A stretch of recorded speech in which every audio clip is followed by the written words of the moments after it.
آپ حضرات کے سامنے قرآن مجید فرقان حمید اللہ تبارک و تعالیٰ کے پاک کلام میں سے آیت کریمہ پڑھنے کا شرف حاصل کیا۔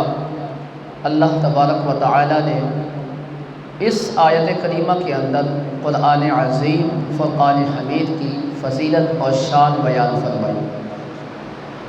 چنانچہ اللہ تبارک و تعالیٰ نے ارشاد فرمایا سورۃ الاعراف میں، وَإِذَا قُرِئَ الْقُرْآنُ فَاسْتَمِعُوا لَهُ وَأَنصِتُوا لَعَلَّكُمْ تُرْحَمُونَ۔ ترجمہ سماعت فرما لیں۔ وَإِذَا قُرِئَ الْقُرْآنُ، اور جب قرآن کریم کی تلاوت کی جائے، فَاسْتَمِعُوا لَهُ، تو اس قرآن عظیم کی تلاوت کو رب نے فرمایا غور سے سنو، اور فرمایا وَأَنصِتُوا، اور ساتھ ساتھ فرمایا کہ خاموش رہو، توجہ سے سنو، لَعَلَّكُمْ تُرْحَمُونَ، تاکہ تم پر رحم کیا جائے۔ تو اس قرآن مجید کی آیت کے اندر اللہ تبارک و تعالیٰ نے ارشاد فرمایا قُرِئَ الْقُرْآنُ، جب بھی قرآن کریم کی تلاوت کی جائے، فَاسْتَمِعُوا لَهُ، تو اسے غور سے سنو اور ساتھ چپ بھی رہو، لَعَلَّكُمْ تُرْحَمُونَ، تاکہ تم پر رحم کیا جائے۔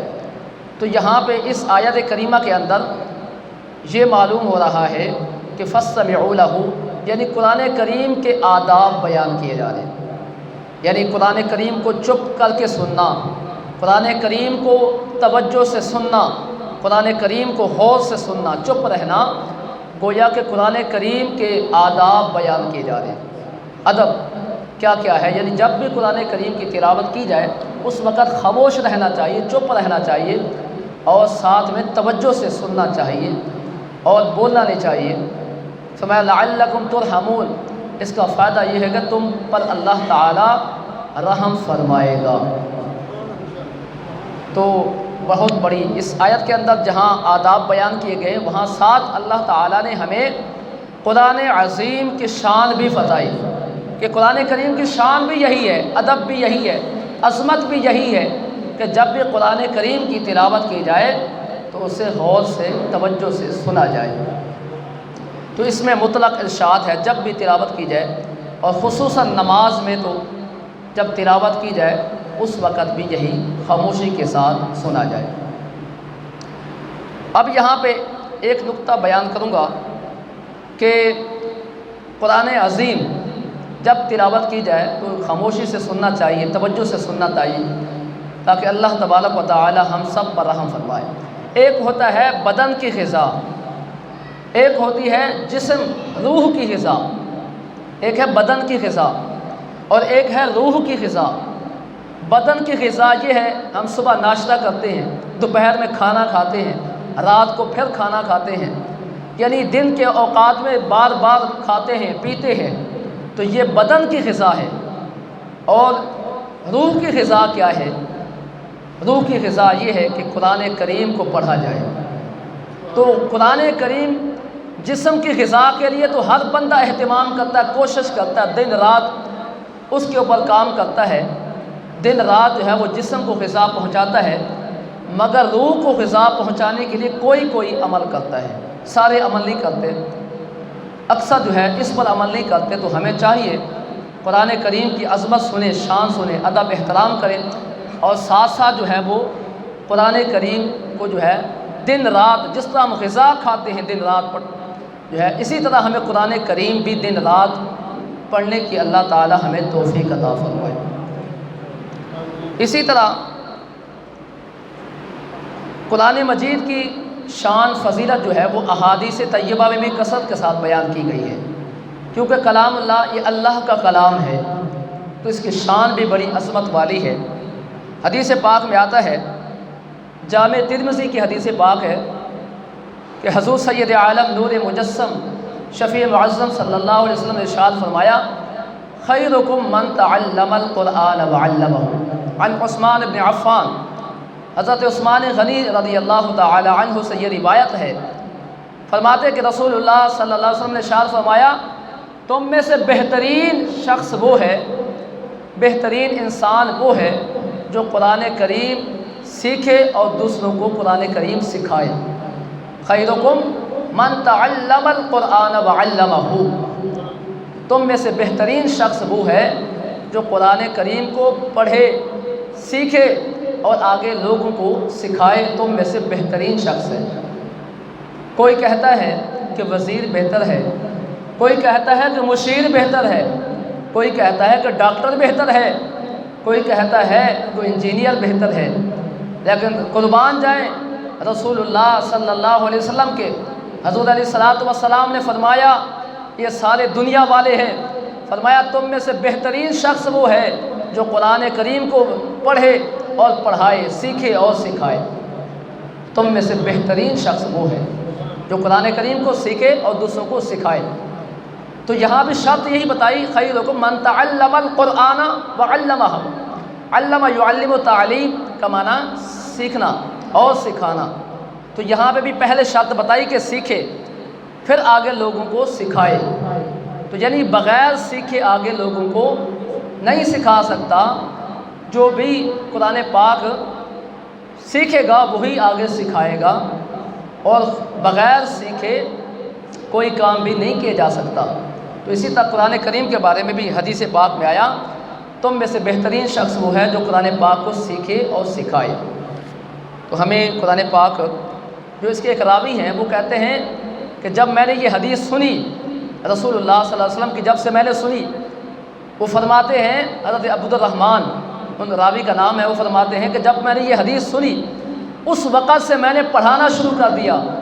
صدیق فاروق خصوصاً جو ہے عثمان غنی کے زمانے سے میں نے قرآن پڑھانا شروع کیا، مسند پر بیٹھ کے پڑھانا شروع کیا۔